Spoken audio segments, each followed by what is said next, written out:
Good morning, everyone. Hope you're all having a wonderful day today. Today, we're going to be taking a look at the new KAK KSpec Buffers, both in the standard carbine length variation and, of course, the longer A5 as well. Now, full disclosure on KAK is that I am a dealer for their products. On top of that, they've also sent me products to review. Some have gone well, some not so much. But keep in mind that I do use a lot of their products, and they are one of the few companies that's been very receptive to my criticism and making improvements in their products. How to ruin your rifle in one simple step. Well, that might be a little too dramatic, but these are interesting and do work in some scenarios, but also they can cause more problems than they fix. So just to go over kind of what we have here, we have our very standard buffers, which is a carbine buffer, H1, H2, H3. The carbine buffer weighs about 3 ounces, has 3 steel weights, and H1 has 1 tungsten, about 3.7, 4.5, 2 tungsten, and 5.5 with 3 tungsten buffers. This is the heaviest standard buffer you can get. And as far as springs go, you have your very standard carbine spring with standard tension. This is a Springco Yellow, which is a reduced power spring, which I have a couple of these around for special scenarios where a gun maybe doesn't have just enough gas, and if it's not running an adjustable gas block, you can throw in a little bit of a reduced power spring to get it to cycle. Again, not for every scenario, but it's something I do out in the field just in case I need an upper to run right then and there. If I'm filming on a schedule and I'm driving 3 hours out there, I'm not going to waste my day because the gun's not running with whatever ammo I happen to bring out. Now, Springco also offers the white, which is standard power, and then I believe red and blue for enhanced power. You can also get 308 power springs, which is what this one here is, but we'll get into that in just a second. So that's basically all of your standard-ish stuff, but we do have some other specialized buffers here. This is a H3 buffer that is solid. There is no weights on the inside. What would you use this for? I'm not sure, but I do have it, so I thought I'd show it. Now, this is a special super heavy Kaw Valley Precision, I want to say 9-ounce buffer. This is the heaviest buffer on the table and also the longest. This is for 9 millimeters. This will short stroke the BCG, meaning that you get less travel at a slower speed. So this will drastically reduce the felt recoil in a 9 millimeter blowback AR, which is something I'm going to be using in an upcoming video. Now this is just a 308 buffer spring. So this is actually an enhanced tension spring by about, say, 20% or so. And then you have your short buffer for a 308 BCG, which is obviously longer, so you need more travel. So you have to cut off the distance in your standard carbine tube by shortening up the buffer. You can also use a longer tube to get a more standard buffer length if you want it. This has 2 tungsten weights in it, which is currently about as heavy as it can get. This will probably change for my next 6.5 Creedmoor video. Now, all of that preamble served as the lead-in for what we actually want to talk about today, and that is going to be the 2 KAK KSpec buffers that we have here. Now, the KSpec buffers, if this one here wants to come out, that roll pin has moved just a little bit, not my fault. These are essentially enhanced buffers with a interesting 2-stage design, because the front weight section here actually has about 1/8 of an inch, maybe a little bit more than that, of play. So it will kind of act like a 2-stage buffer. Of course, you will have maximum compression in your spring. The buffer will bottom out, and then you have just a little bit more give in the actual buffer itself, which is a interesting design. And of course, they both do this. Now, this is what I have here. This is a KAK H3 buffer, so this is 5.5 ounces with, of course, the 2-stage design, and it works with one of the flat wire springs. You don't want to use this with a standard carbine spring because this might not compress fully with this body, and it might get bound up in the back of your buffer tube. Depending on what carbine spring I was using, I was having some issues running a heavy buffer like this, and it would get bound up using a standard carbine spring versus a flat wire spring, which can compress a little bit further because, of course, it's flat. Now, this buffer, this is a KAK KSpec A5 H3, and A5 obviously denotes the length because it is longer than a standard carbine length buffer, but it's shorter than a rifle length buffer, and it's definitely an intermediate, which means that you need to have a slightly longer tube as well. So this lower here, this has a A5 KAK A5 tube on it. This is a standard KAK carbine tube, and as you can probably tell The KAK A5 tube is just a little bit longer, which means that you can have a bigger, heavier buffer. Overall travel remains about the same, but you can have a rifle power spring, and you can also have a little bit longer, heavier of a buffer to slow down your system as much as possible, at least as far as buffers go. Also very important on this buffer, because it's a A5 H3 buffer, it's not 5.5 ounces.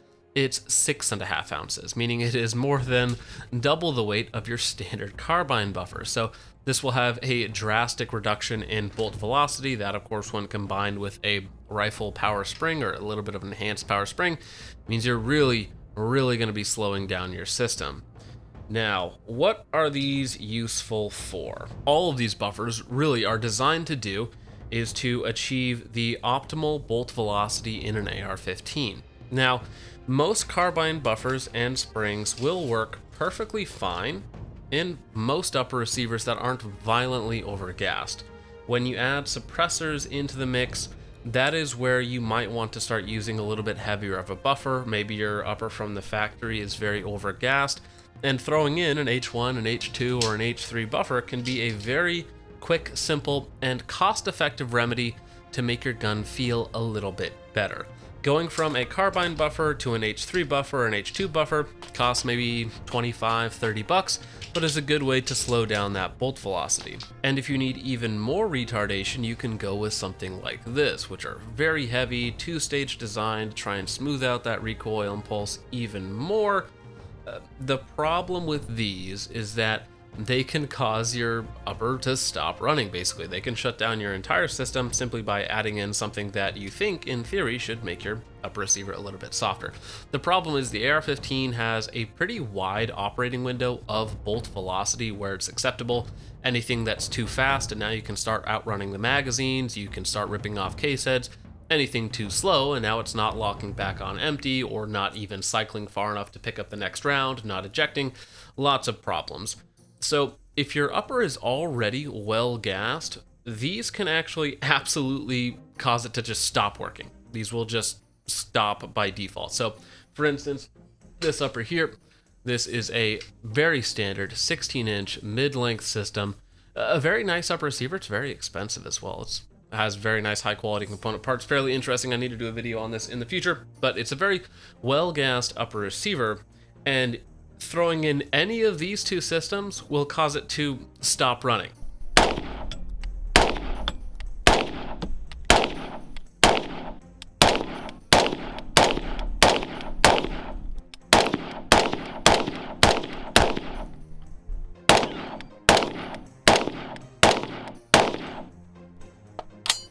K-Spec buffer.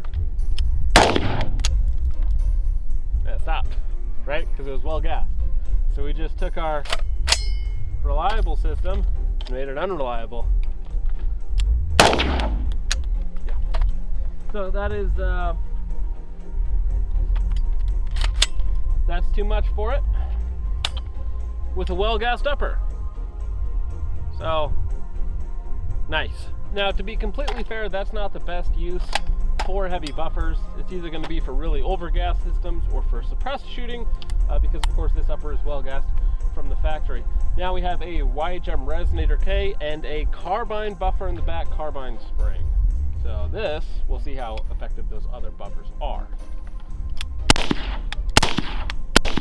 All right, now here we jumped straight to a H3 buffer. So because H1, H2 is not going to make much difference, here we have a H3 buffer.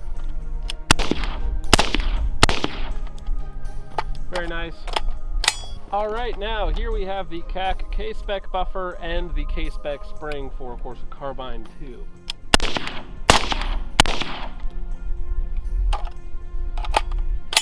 All right, and now we have the full setup. This is the KAK A5 H4 buffer, tube, long spring. So this is the heaviest, strongest combo that I have out here. Let's see if it stopped running.